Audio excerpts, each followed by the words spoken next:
Welcome. This is our presentation about the decision support system for KPN Telecom. This is a content overview of the presentation.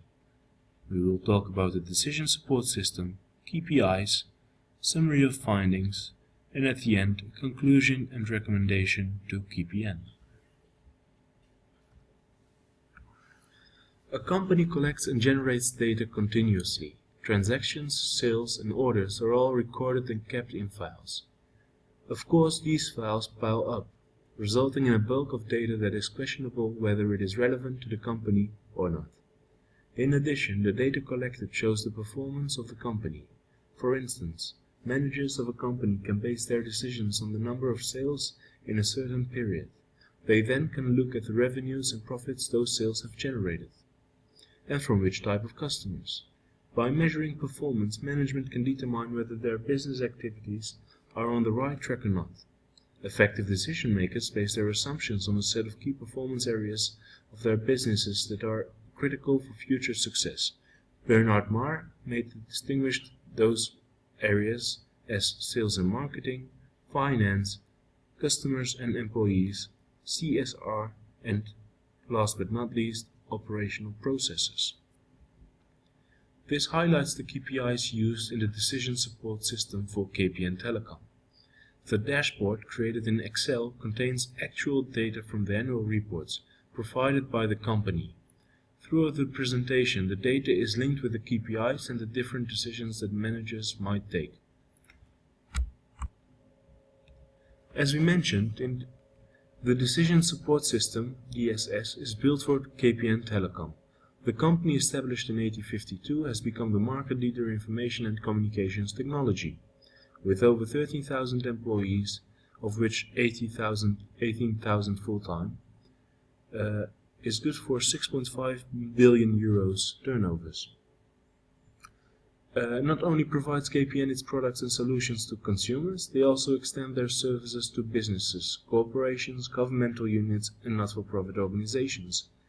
Noteworthy is that KPN has identified the different departments as their strategic business units. These different departments are shown as in this figure. Consumer residential.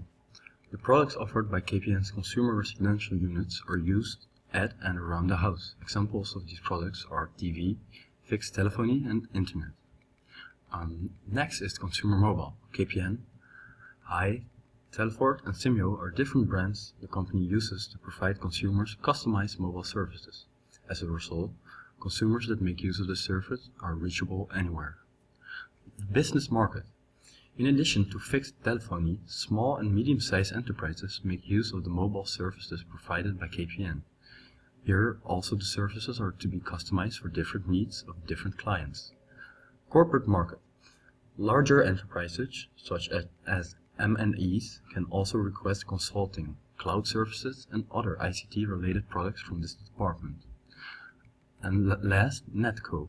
This department is responsible for all the networks of the company and makes sure everything operates properly.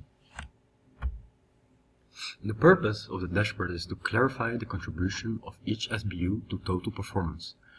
In addition to the strategic business units, the following KPIs are used to measure the performance and contribution of them, as to total revenues, profit generated, etc.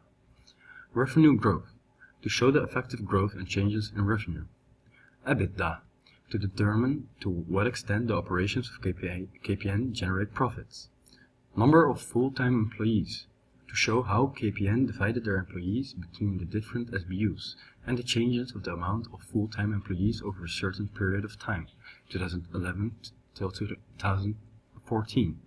Market position, to identify KPN's market position and compare that to their main competitors, Vodafone, T-Mobile, and Tele2.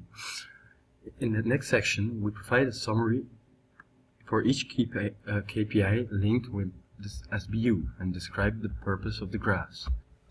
Let us move on to the summary of the findings. Therefore, we will use the dashboard.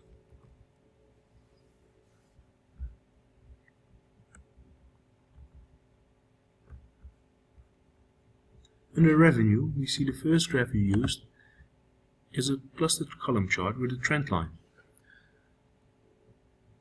This shows the sum of total revenues of all SBUs combined. A linear trend line is included on purpose so that the managers get a view of how the company might do in the future. You see that the line is downward sloping, which means that revenues are decreasing and managers have to make decisions to increase revenues and achieve future growth. As you can see from the graph, the y-axis starts from 5 million euros.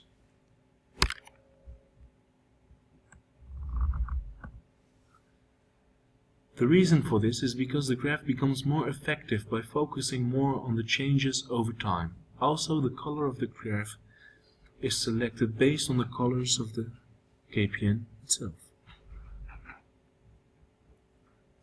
Next to this chart, we see a line chart, which provides us the display and compare total revenues of different strategic business units with each other. For example, the line chart here shows the total revenues of business, consumer mobile, and Netco.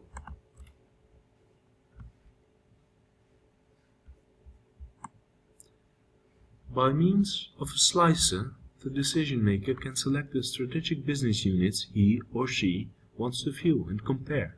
In figure 3, the manager can see that while consumer mobile and Netco are generating less revenue, the business department shows a rapid increase since 2012.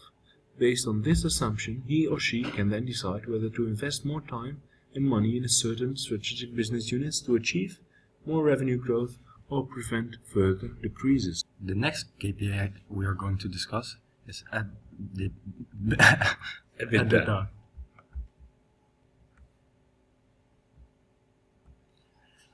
EBITDA stands for earnings before interest, taxes, depreciation, and amortization. By selecting EBITDA as a financial key performance indicator, the extent to which a strategic business unit generates profit can be shown. Since 2011, EBITDA of all the selected SBUs, see the slicer, have decreased. The graphs illustrate clearly to the decision makers that from 2013 to 2014, the EBITDA of consumer mobile has decreased by a larger amount than the other two. The following KPI is the number of employees.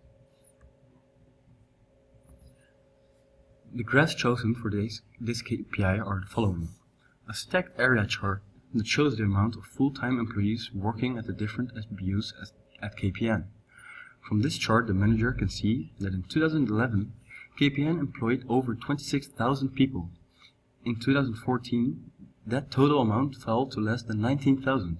The same counts for, which allows a comparison of the amount of full-time employees per strategic business unit. The next KPI is market position. For this KPI, a pie chart and a column chart are selected. The reason for this is because the pie chart clearly views the market share of each business by means of a percentage of the whole. In addition, the column chart shows more specific data, such as revenue, EBITDA, and operating profit, and allows decision makers to compare the data among the companies. Okay. To conclude, all in all, this assignment showed us how important it was that companies keep track of the right information. Especially a dashboard is an effective support system for a manager that acts as an information source where they can base their decisions on. It also requires a lot of attention, time, and if you want to do it professionally, money. As mentioned before, the managers have to select KPIs that are adequate to their strategic objectives. They also have to track and collect the right data for the right KPIs. However, the benefits of a dashboard outweigh the costs, because it leads to future success. KPN Telecom has been a leader in the telecom market in the Netherlands. This dashboard, however, shows that revenues, earnings before interest, taxes, depreciation and amortization are decreasing, while the economy is recovering and telecom providers play a crucial role in the development of mobile internet and the use of social media. One would expect that these companies would profit most. By holding this dashboard next to the developments in the telecom world, we recommend the management of KPN to do the following things. They should continuously monitor performance of key success areas by means of a dashboard. They should monitor only the appropriate KPIs that are accurate for the company's growth and strategic objectives. As the dashboard shows, competition increases, so to maintain the market leader, diversify and innovate. To maintain competitive advantage, focus more on the strategic business units that generate the most profit and reform strategic business units that are underperforming, for example, consumer mobile. This was our presentation. Thank you for listening.